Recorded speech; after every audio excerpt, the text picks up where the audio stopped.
只因男主是个战斗力为零的打杂圣体，队友想要继续补强实力，就需把男主踢出队伍。结果男主就被强行净身出户，男主走投无路，只能来工会找工作。得知男主之前是给颜之龙牙打杂的，柜台小姐吃惊不已。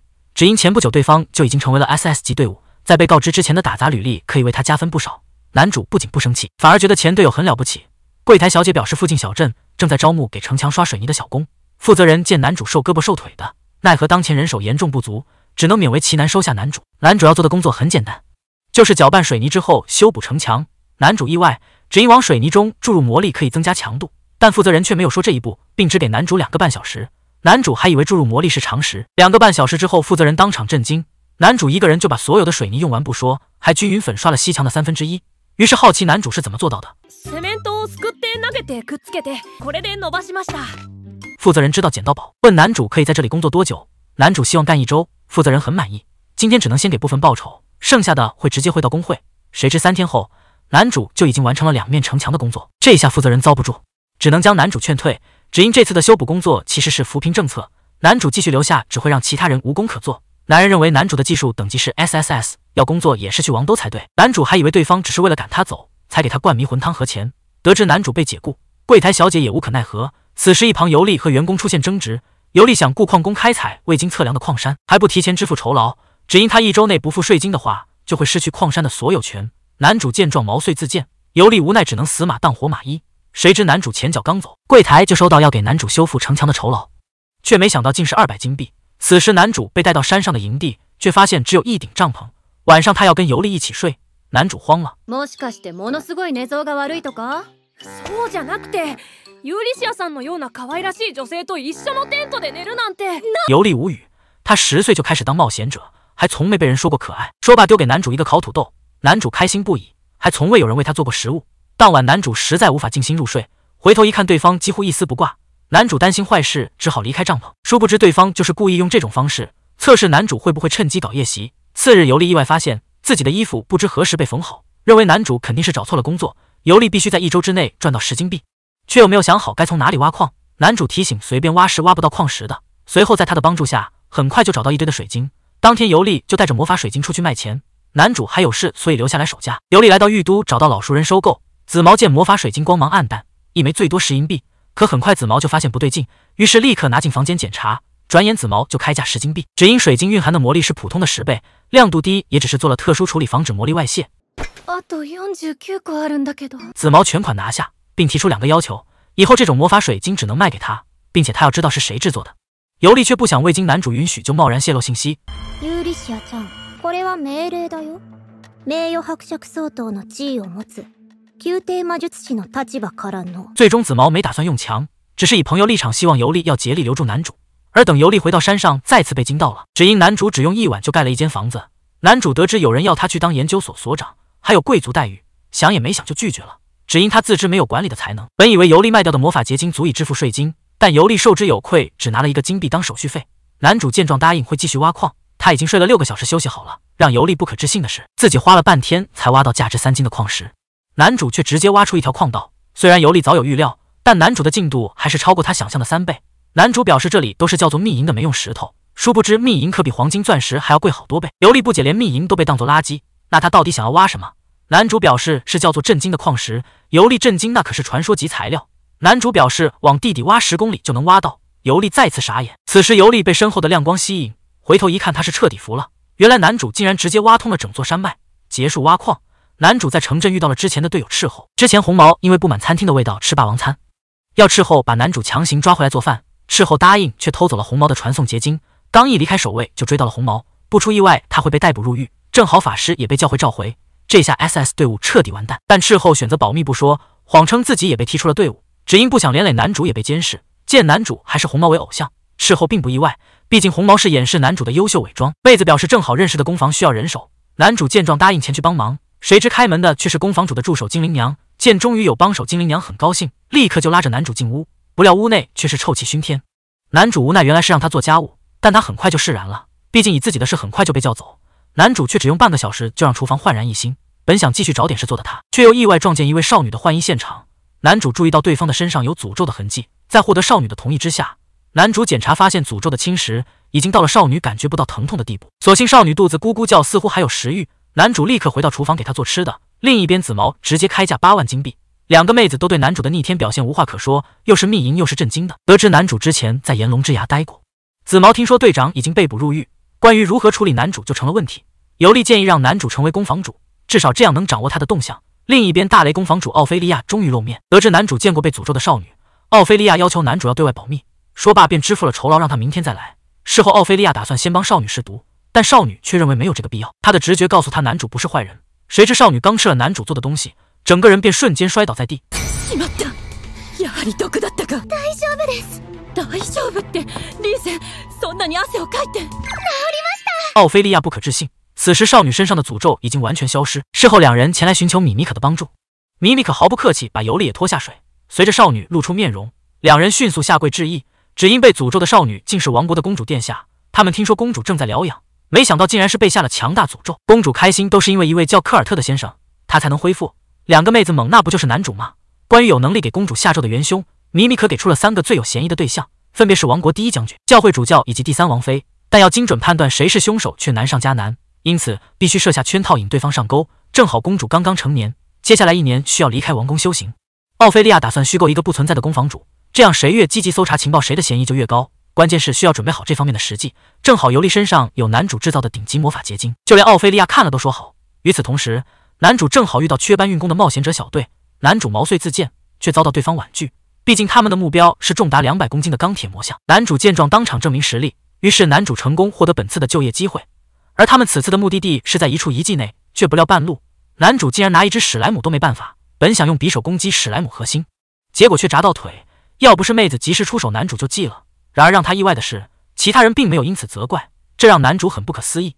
只因在被上支队伍赶走之前，他动不动就会承受非打即骂。众人刚进入迷宫，男主就发现了哥布林的新鲜粪便，说明哥布林还在的可能性很高。队友却让男主放心，1、2只哥布林什么的完全不在话下。很快众人就在前方遇到哥布林，虽然几人配合迅速将其斩杀，但前方却再次出现哥布林的吼叫声，并且一听就知道数量不对劲。不仅如此，身后似乎也传来了哥布林的叫声，只靠他们几人根本不是对手。谁知男主却发现墙壁上有暗门，于是在哥哥的示意下，妹妹带着男主逃进了门后。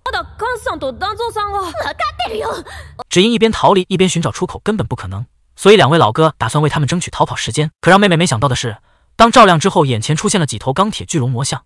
此时公主和尤利前来寻找男主，却发现他的房间空无一人。前队友盗贼妹子突然现身告知男主去了东北的洞窟，说罢便迅速消失，深藏功与名。见前方难以追踪足迹，公主还能用魔法强化嗅觉，并且很快就发现了男主前进的方向。尤利人妈了，前面出现打斗的动静，尤利让公主留在原地，公主则帮尤利施加增益魔法。此时2位老哥正在被哥布林包围，尤利及时现身开启无双模式。另一边妹妹已然心态大崩，只因钢铁巨龙魔像根本不是他们能应付的对手。男主却让妹子放心，自己会负责收拾那几只挡路的魔像。下一刻让妹子不可置信的事情发生了，那个连史莱姆都打不过的男主，竟然能游刃有余的躲避魔像攻击的同时，精准的对魔像进行了拆解作业。只是顷刻间，几只魔像的身体就分崩离析。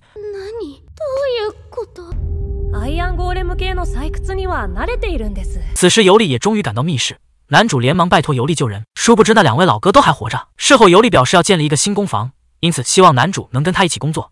老哥见状让男主不用在意他们，殊不知因为是新工房人手不足，尤利还希望其他人也都一起加入，并让男主回去之后顺便做个适应性检测。而为他检测的是宫廷魔术师米米可。事后男主被告知他除了战斗是 G 以外，其他方面都是 B 级。事实上男主除了战斗的所有等级都是 SSS 级，并且就连潜在的魔力都比他这位魔术师更强。米米可庆幸是由他来检测，万一被别人知道了，必定会在全国引起骚动。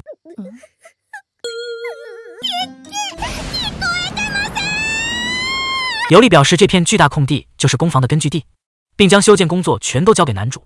为了不妨碍男主工作，尤利先行带其他人回到旅馆。希娜主动开口询问到底是什么情况，只因之前打倒钢铁巨龙魔像的人就是男主。男主到底是何方神圣，以及他们到底是谁？尤利见状坦白自己是前王室直属冒险者，而身边这位正是王国3公主。众人原本以为男主肯定也是王族，却不料他也只是普通人。尤利也没搞清楚男主到底是什么人，只知道男主除了战斗是最低级以外，其他的所有能力全都是 SSS 级，但男主却没有丝毫自觉，所以他们对男主隐瞒了真正等级。希娜不解为什么不如实相告，却忽略了一旦男主的情报公开，暗中觊觎他才能的人必定会对他出手。可希娜却认为尤利他们才是利用男主的人。三公主解释男主只用1碗粥就化解了他身上的诅咒，目前他的性命正遭到不明人士的威胁，而这次建立新工坊就是为了引出幕后黑手。但男主对此事尚不知情，只因男主为人实在太单纯，所以总把别人的事情放在第一位，所以他们也想保护好男主。两位耿直老哥自然没有异议，谁知就刚才离开了一小会儿，再次回到工地却已经大变样。希娜觉得男主是真厉害，可在男主的家乡，一天盖好几10间房子是很常见的事。希娜不解像这样把工作都推给他做，难道就不会心生不满吗？谁知男主反而感觉很开心，毕竟之前的队伍一直说他没用，还把他踢出了队伍，如今自己竟然也能帮上大家的忙。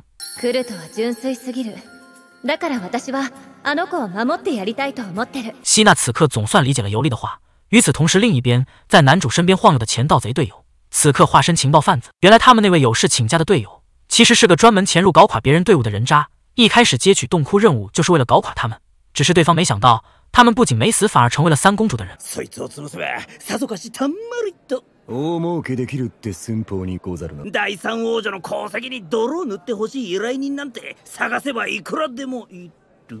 老头没想到会事情败露，想要逃跑却又被地上的陷阱绊倒。但武士老哥并不打算下杀手，只是警告对方不要再出现在眼前。盗贼妹子无语，本打算借助武士的手将对方除掉，结果就这，正当他想亲自出手之际，老头就被突然出现的黑衣人秘密带走。他认出这是魔术师米米可的手下。3天之后，众人集体傻了。没想到只用3天，男主就盖了一栋豪华大别墅。不仅如此，男主将蓝宝石改造成魔法晶石，做出了永久供应用水装置。最后则是工坊主的大卧室，却只给自己在厨房旁边留了间小休息室。众人异口同声不可以，让男主先住进去。花了2个半小时，男主才勉强答应以负责人的身份暂住。唯一可惜的是，大别墅没办法设置避咒结界，尤利无奈只能用米米可给的避咒护符在公主房间外贴满。大清早的男主就忙前忙后，尤利心动了，这简直就是完美的家庭主夫。可很快男主就再次消失，公主表示男主出去打扫了，似乎是工房到处都有涂鸦。尤利闻言不淡定了，担心男主是去清除避咒的护符。另一边，主教突然宣布要将修女逐出教会，只因他之前所在的炎之龙牙如今风评极差，但修女却甩锅他没犯错。然而主教却不给他鬼扯的机会，但念在修女的实力的确不错，因此主教决定交给他一份工作，只要完成之前的过错就一笔勾销。不仅如此，还答应让他成为祭司。修女心动，当场喝下主教手中的红酒。殊不知主教比他更不是个东西，只因交给他的工作竟是暗杀三公主，而他喝下的红酒中已经被下了诅咒，只有在1个月内除掉三公主，他才能通过试炼从痛苦中解放。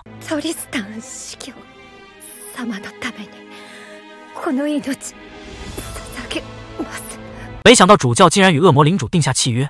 与此同时，三公主这边迟迟没有再次遭到诅咒，尤利不确定是敌人还没掌握公主的位置，还是男主的料理中和了诅咒。公主很感谢男主每天给她做料理，因此如果她又被人诅咒的话，希望男主还能再做给她吃。却不料男主让她不用再担心被人下咒。尤利不解，上次男主才说过这栋宅邸无法设下避咒结界，却不知因整栋宅邸具备反弹诅咒的结界功能。此时有人暗中对三公主发动诅咒，可诅咒不仅瞬间失效，下咒的人自身反而在发光。只因男主担心有人下错了咒，所以用发光代替了反弹诅咒。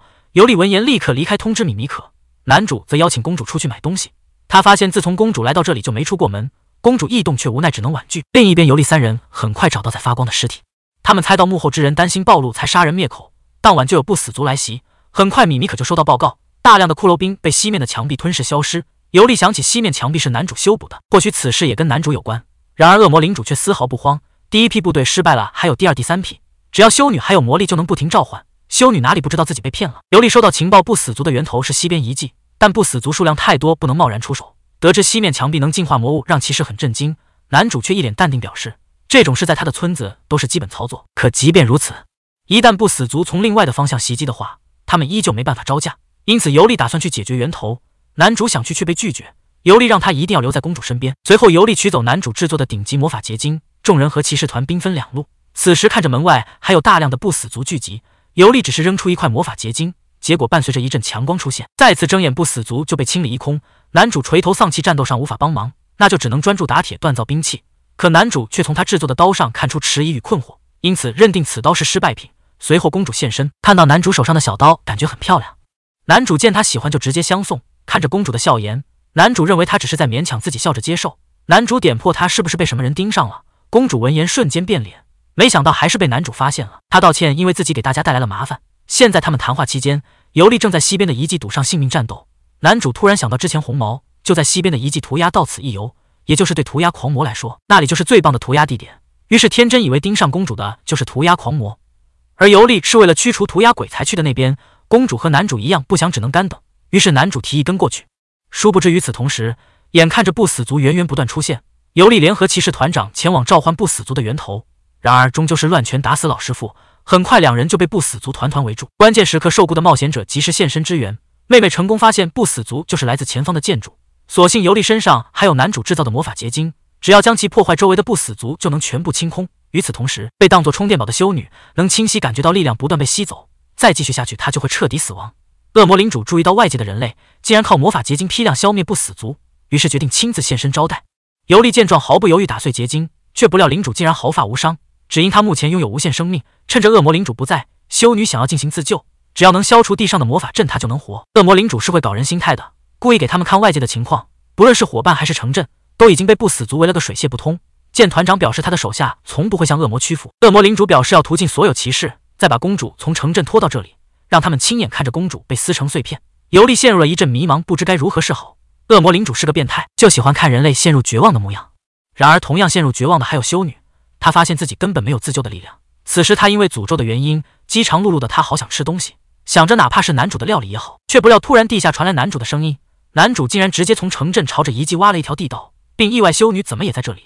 随着公主也一并出现，男主介绍她是修女前队友，修女纠正是前任修女，如今她已经被逐出教会，并表示盯上公主的是教会主教。男主却突然敌歌附体，将地上的魔法阵当成涂鸦，认为修女是因为不满被逐出教会才会四处乱涂鸦，所以她就是尤利说的涂鸦鬼。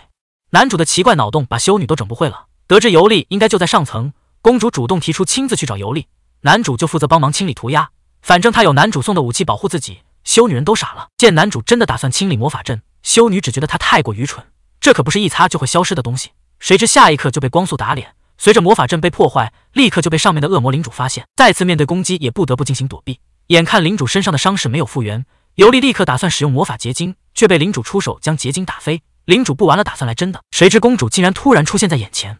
领主抓住机会当场将公主击杀，并嘲笑公主这波白给太过愚蠢，殊不知蠢货竟是他自己。只因下一刻一旁再次出现公主的声音，而眼前的公主尸体却化为了蝴蝶消散。领主不可置信，竟然是幻觉，只因公主手上拿着的是男主打造的迷惑之刃。原来刚才公主离开前试了一下，没想到这把刀的效果是制造完美分身。转眼间公主本体就来到了地上的魔法结晶旁。随着恶魔领主寂寂，外界的不死族也纷纷消失，修女却高兴不起来。就算魔法阵消失，她身体诅咒却还存在着，公主不死她就会被饿死。见男主递过来饭团，修女虽然知道就算吃了也会全吐出来，却还是没忍住吃了，结果却震惊发现她竟然没有感觉到想吐，并且就连身上的诅咒也消失了。此时修女才终于意识到，原来这就是男主的力量。从以前开始，小队都是被男主庇护才顺风顺水。修女留下了悔恨的小珍珠，对于以前的事情她很抱歉。很快米米可就派人前来抓捕修女。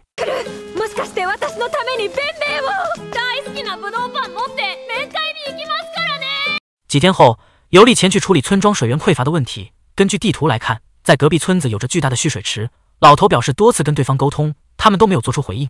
然而等他来到隔壁村才发现，这里的水源也早已干涸。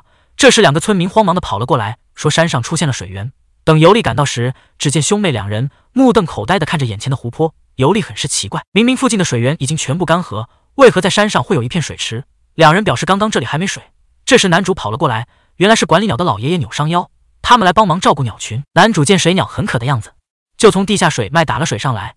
这时两位村长也赶到这里，向尤利表达感谢。离开时，村民送给他们很多种类的鸟蛋。另一边，公主与阿尔一起拜访边境城镇的伯爵，他与王室以及邻国保持着联系。伯爵为了掌握权力，想要借机拉拢。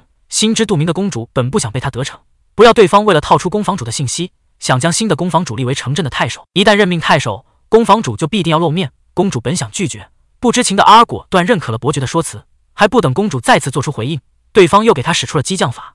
难不成宫房主能力不够吗？闻言，公主瞬间来了脾气，表示没有比宫房主更加适合的人选。就这样，公主成功被伯爵绕了进去，只能回来与尤利思考对策。不过自从回来后就没有看到男主身影。尤利表示最近他的心思都放在月儿上。闻听此言，公主赶忙询问是怎么回事。尤利解释只是村民送的水鸟蛋，最近他正忙着孵化。不久后，男主找到两人，得知从蛋中孵出来孩子，整个屋子的人都感到震惊。尤利提醒男主，人类不可能从蛋中出生，这孩子很有可能是魔物。之所以长得和男主相像，或许是因为得到了男主关心。为了保护他和公主的安全，必须将其无害化处理。随即，尤利从男主手中夺过孩子。就在他纠结时，妈妈，娘。就这样，在大家的商量后决定，孩子暂时由鹰小队的成员看管。随后再给孩子取名时，公主和尤利争得不可开交，都想将自己和男主名字结合。最后，男主打断了两人的争执，给孩子取名为阿克利。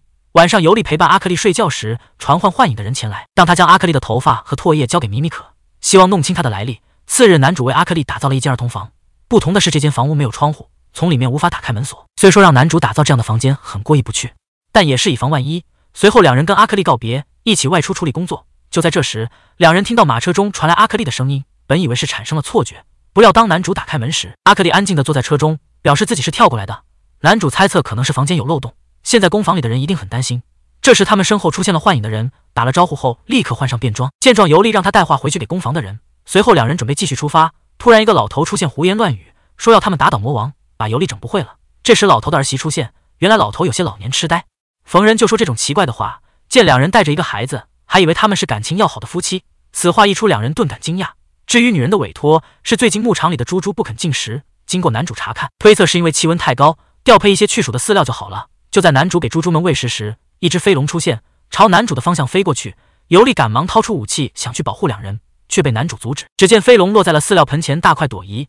男主表示他们城里人不太清楚，乡下制作家畜饲料时，有飞龙来蹭饭是很正常的事。这时尤利察觉附近有血的气息，四处巡视。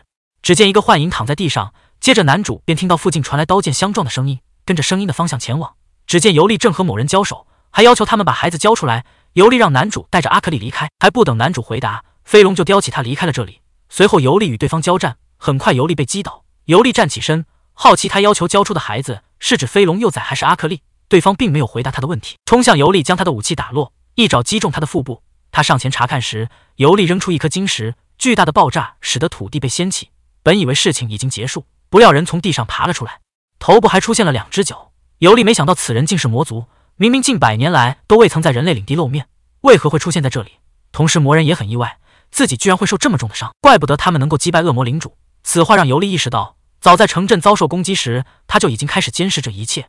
难道说他的目标是男主？如今的自己已经没有反抗之力，只希望男主尽快回到城镇。令他想不到的是，下一秒男主就骑着飞龙折返回来，接着猪猪们全体出动，带着两人逃离这里。尤利好奇阿克利在哪，男主表示他在安全的地方等待。这时一发火球将两人击落在地。见状，尤利拿起男主的武器，走上前准备殊死一搏，但是因为实力差距太大，无法将对方的火球击破。下一秒，阿克利竟离奇出现在他的头上，将击中的火球强行解除。魔人从口中吐出鲜血，朝着森林的方向跑去。随后男主趁着尤利还有意识，给他喝下了药水。片刻后，尤利恢复了过来。阿克利在一旁抚摸他的脸颊，这时尤利才想起，阿克利突然出现在自己的头，就像使用了传送晶石一样。他想让阿克利再做一次，但阿克利半天也没有成功。就在两人纠结刚刚发生的一切时，被火焰烧伤的猪猪走了过来。男主赶忙给他们治疗，送了回去。随后他骑着飞龙打算将其放走，这时飞龙好像发现了什么，带着男主飞过去查看。不久后，男主骑着飞龙找到了尤利，但龙背上多了一个人，正是与尤利交手的魔族。男主在森林里找到他时已奄奄一息，看在他主动解除了袭击尤利和阿克利的魔法，男主给他制作了恢复药水，喝下后他突然站起身，随即又倒了下去。原来男主在恢复药中混入麻痹药。晚上他们带着魔族回到了工坊，这时一个男人出现向两人打招呼，公主向他们介绍，他就是这里的工坊主，名叫利克特。尤利有些好奇，工坊主不是男主吗？为解开心中的疑惑，他将男主和其余人全部支走，打算详细询问公主。突然利克特将他壁咚在墙上，见状尤利一脚踢向对方，没想到从他的身上穿了过去。看着一旁的公主，尤利明白了一切，他居然能够创造出不存在人物的幻想。公主表示这是他想象中20岁的男主，说完便化作一群蝴蝶消散。同时一张纸条从空中落下，那是米米可发来的讯息，说会在3天后送来阿克利的调查结果。时间来到3天后，大家等待着米米可的结论，但令他们意外的是，米米可对阿克利的身世毫无头绪。他调查了尤利拿来的头发和唾液，发现跟人类完全一致，却在指甲上检验出了魔法结晶的成分，而且是已经失传的空间魔法。于是米米可为了禁止他继续使用传送魔法，打算在他的身上施加封印咒语，或许让他待在研究室更好一些。闻听此言，男主反对他的做法，询问米米可是否会害怕自己，得到的答案当然是否定的，因为他们就像朋友一样互相信任，而道理是一样的。他相信阿克利不会向大家出手，所以希望能让阿克利留在这里。尤利和公主也是与男主同样想法，选择相信自己的宝贝女儿。见此情形，米米可也不再多说，接下来该去看望攻击他们的魔族了。不过在男主的眼中，他只是一名飞龙猎人，希望米米可不要将他送进监狱。来到关押魔人的房间，米米可给他打了清醒针，苏醒的魔人二话不说便释放力量，但因房间设置了魔法结界，完全没有效果。随后米米可开始审问，魔人并没有直接回答他，表示败者必须服从胜者，他要男主来跟自己对话。无奈尤利只好将男主喊了过来，才刚到，魔人就向他提及了一个名字，希尔戴加鲁朵。听到后的男主顿感意外，那是曾经自己在村子时，某位旅行商人的孩子和魔人一样是有角种族，他们一起度过了一段快乐时光，期间女孩还误食了剧毒植物，男主制作了万能药材将其治好，而魔人做这一切都是为了将希尔带救出，他被边境伯爵囚禁在了地下城堡。闻听此言，在场的人不可置信，得知情况，男主站起身请求尤利帮忙将其救出，尤利让他保持冷静，米米可表示可以帮忙将希尔带救出，但他必须要留在这里。随后魔人将自己的名字告诉男主，他叫弗雷亚，这也就意味着他答应了这个条件。次日，米米可搞到一份边境伯爵家的平面图，太寇伯爵47岁，妻子10年前生下女儿后离世，女儿也在去年因病过世。宅邸中有一间任何人都不能踏足的房间，但有人看到他将食物端了进去。弗雷亚表示那个门上锁自己打不开，前往调查的幻影部队也没能成功。这时公主想到一个办法，既然他们无法打开门锁，就让伯爵自己打开，可以先制造出盗贼的幻想，让人看到他使用魔法进入了房间内。得知情况的伯爵肯定会前往查看，这样就能趁机进入到房间里面。下周领主镇要举办为期3天的庆典，就当作是参访，顺便进行宫房主上任后的问候，再找出机会救出希尔戴就好了。就这样，几天后，几人坐上马车前往了领主镇，其中还有被公主召唤出的宫房主幻象。到达城镇，他们分头行动，尤利去调查太寇伯爵的情况，男主和公主带着阿克利去约会。庆典上人群熙熙攘攘，热闹非凡。男主来到一处摊位前，购买了2杯仙人掌果汁，他将果汁递给2人，自己喝他们剩下的就好。游玩途中，男主想起之前在冒险者小队时遇到这种庆典活动，自己只能看管马车。听男主说完，公主拉起他的手，让他好好享受今天的庆典。傍晚，公主特意选了一处公园，想必今天男主玩得很开心，只要自己主动出击就能顺利将其拿下。然而等他靠近时，却发现男主一脸呆滞地望向前方。这时公主才意识到自己犯了一个错误，将地点选择了伯爵的宅邸附近。公主本以为他在担心希尔戴，但男主却说自己信任大家，只是帮不上大家的忙，让他很难受。殊不知他做的是给大家提供了很多的帮助，不过碍于男主的身份，公主无法向他说明，现在能告诉他的只有一件事。私はクルト様のことを心からお慕い申しております。其实大家都非常喜欢你。时间来到庆典的第2天，今天是尤利与男主的约会。这时旁边传来一声尖叫，循声望去，只见2个混混在为难店铺老板。尤利本想继续跟男主约会，无视这种会影响心情的事，结果一转头，男主不见了踪影。只见男主来到店铺旁，做起了正义使者，询问事情原委。混混称他们店铺肉包难吃，为了不让其他的顾客买错，所以直接掀了他的摊子。闻言，男主向老板买了一个，经过品尝，味道相当不错。见有人过来为老板说话，混混气急败坏，动手将男主推出2米半。尤利将他接住后，告诉他们男主是宫房的人，在混混的认知里，宫房都是贵族阶级。为了不将事情闹大，混混强装镇定，撂下狠话，便落荒而逃。男主上前查看，发现老板似乎被打骨折了。见状，尤利让男主拿出药水，只要喝下去就会恢复。然而男主却觉得医院的药肯定更好，正好来的路上有家医院，二话不说就抬着老板离开了这里。尤利只好原地等待，顺便安抚起老板的女儿。突然旁边出现一个卖果汁的贩子，尤利发觉那是幻影的人，于是假装购买果汁上前与对方交流。原来包子铺之所以被人打砸，是因为下午有一场摊位食品大赛，最近几年获胜的一直是名为嘎鲁的店铺，但今年出现了一家非常好吃的包子铺，对方意识到了危机，于是雇佣混混去店里找茬。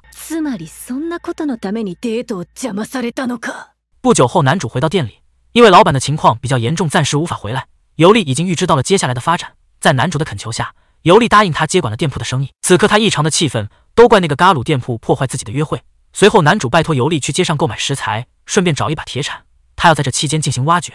不过挖掘需要得到太寇领主的许可。下午，3位食品评赏家逐一开始评分，因为主评被嘎鲁的店铺花钱收买，所以一直在对他的食品进行夸赞。就在这时，一旁传来赞不绝口的声音。见状，嘎鲁有些奇怪，明明已经派人砸了对方的摊子，于是迅速来到男主接管的包子铺。此时这里已经排起长龙，3位评赏家也来到这里，品尝后一致给出了好评。见此情形，嘎鲁也亲自品尝，入口后的味道让他飘飘欲仙。评赏家询问他们的制作秘诀，尤利称只是在面团里加入了含有苏打的水，让嘎鲁感到疑惑，他可不知道附近有这种东西。尤利解释是从地底温泉抽取的，但众人更不能理解了，温泉哪有那么容易挖到？尤利表示店铺的临时老板是工房的员工，如果是他的话就不奇怪了。闻言，嘎鲁老板气得咬牙切齿，只好将希望寄托给收买的评赏家，不料对方拒绝了与他的私下交易，因为自己实在无法给这家店差评。这时他看到藏在转角的几个混混，走过去喊他们赶紧去干活，就算他们因此被抓，自己也能想办法将其捞出。今の発言は聞き捨てなりません。その声どうした？突然，三人化为蝴蝶消散，公主和幻影的人出现在他面前。原来这些人已经被抓进了大牢。经过调查，嘎鲁是太寇伯爵的专属厨师，他利用回收的废弃食物制作食品，还在里面添加使人成瘾的物质，这已经违反国家的法律。要问他们为什么知道，因为城里的厨师全都是嘎鲁的手下，只要化身成他的模样，他们就一口气全都说出来了。见自己已经走投无路，嘎鲁直接掏出武器朝公主刺去，结果还不等接近就被幻影的人拿下。他才知道眼前的人是国家的第3公主。片刻后，手下将此事汇报给了太寇伯爵。得知情况，他不知所措，所有厨师都因为有牵扯被带走审查。明天公主就要和宫房主正式拜访，现在没有厨师要如何接待？这时手下给他想到了一个好点子，将这次大赛的获胜者喊来制作料理。次日，众人准备开启解救希尔代的行动。突然他们收到了一条消息，伯爵为了应付与公主的会谈，不得已将男主带来为他制作餐点。看着厨房后那紧锁的房门，男主不禁有些在意，毕竟现在与希尔代近在咫尺，但害怕将计划搞乱，他不敢直接进去查看。得知爸爸的烦恼，阿克利二话不说就抱住男主，下一秒两人就传送到门后。在这里还有一扇房门，想到里面很有可能就是希尔代，男主拿出一根铁丝撬开了计划进入的房间。哪知房间内的人并不是希尔代，而是一个满脸皱纹的老人。对方很和善地邀请两人进入。见男主能够打开这间牢不可破的房门，想必他能够解救关在房间下面的魔族。老奶奶打开暗门，带着两人前往了地下。另一边，公主等人正按照计划进行。她召唤出利克特的幻象与伯爵交涉，为了尽快套出他的目的，公主特意让伯爵与利克特独处。利克特开门见山询问伯爵想让他做些什么。见对方如此通情达理，伯爵立马便说出了一切。他想要利用魔族的细胞，让利克特帮忙制造出长生不老药。过去曾有做过细胞移植实验的人，最终以失败告终，而且造成了相当惨痛的副作用。那之后该行为便被禁止。利克特好奇他为何如此着急，毕竟这种违反国家方针的行为一般来说都不会轻易同意。且根据他房间的摆设来看，似乎并不是执着财富与地位的人，难不成想将这种药用在其他人身上？对此伯爵并没有正面回答。见已经套不出有用的信息，公主在外面发出尖叫。尤利配合声称有盗贼前往了厨房。得知情况，伯爵迅速赶过去。公主召唤出盗贼幻想，见房门已经被打开，伯爵以为盗贼进入了里面，打开门高喊法密路，那是伯爵已经过世女儿的名字。公主在床上发现一根白色的长发，接着利用感官强化察觉到男主就在附近。此时男主来到地下，见到了被关押的希尔代，法密路启动开关将他放下。男主赶忙上前关心，但他有些好奇，为何过了10年的时间，他还跟那时一样没有变化。闻言，希尔代一拳打在了男主脸上，还不是当时他制作的万能药，导致他停止了成长。而等他再想去找男主时，他们整个村子不知不觉全部搬走。见男主被人欺负，阿克利赶忙制止，得知他连女儿都有了，希尔代彻底黑化。男主解释阿克利是从鸟蛋里孵出，希尔代询问他能否再做出那种药，男主表示在那之后没有找到过七彩花，没有材料自己也没有办法。得知情况，希尔代向法密路抱歉，男主很是意外，没想到他竟是伯爵过世的女儿。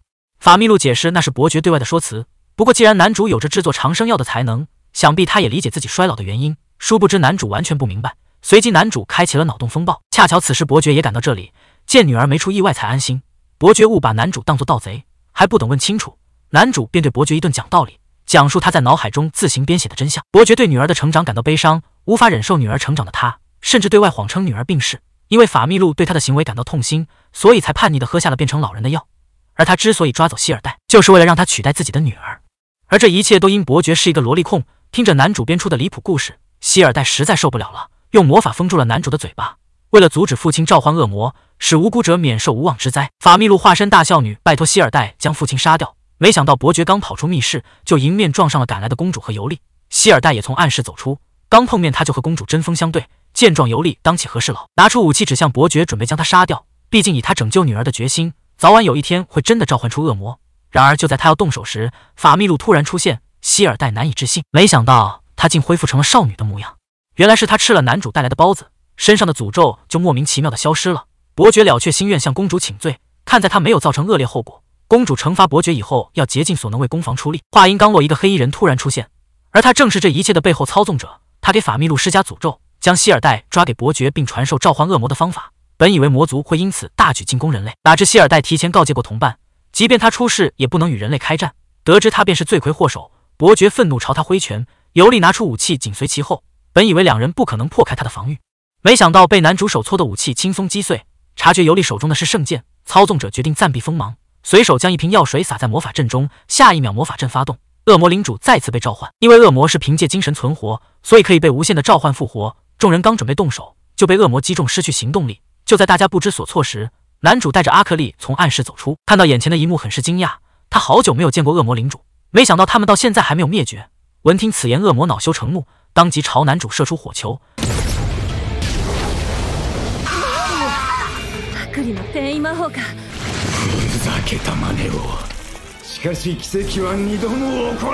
尤利挡在他们身前，凭借神级武器将火球抵挡并吸收，反手将其化作火焰鸟挥出。恶魔眼看要被再次消灭，决定临死之前带走一个，将手化作长枪刺向希尔代的胸口。不料希尔代微微一笑，恶魔的长枪竟破碎化作粉末。恶魔难以置信，要知道他的这一击就连密银都能贯穿。只见希尔代淡定地将手伸进胸口，掏出男主送给他的风干面包。见此一幕，恶魔彻底破防。没想到杂工能做出比密银更硬的面包，一股熟悉的感觉涌上心头。难不成男主是来自哈斯特村？得到肯定的答复，恶魔发出一阵惨叫，消失在原地。2分半后，魔法阵出现一个巨大的空洞，当中伸出许多的触手。希尔代解释，刚刚操纵者使用的是无需献祭灵魂的药水，但只能维持短暂时间，效果失灵，魔法阵就会强制收取灵魂和魔力。就在众人要遭遇大危机时，伯爵的家臣带着男主的包子来到这里。之后家臣将此事汇报班达纳，才得知原因。包子的起源本不是食物，而是祭祀代替祭品的东西，因此魔法阵才会去抢夺包子。当然不是随便的包子就能做到，否则这个世界就要出大麻烦了。随后2人挂断了电话。而经此事件后，幻象利克特被任命为边境太守，男主因挖掘温泉造福领民，封为贵族，并授予爵士名位。希尔代和同伴返回了魔族领地，而男主还是不懂少女心，送给他一朵编织的花作为鉴别礼。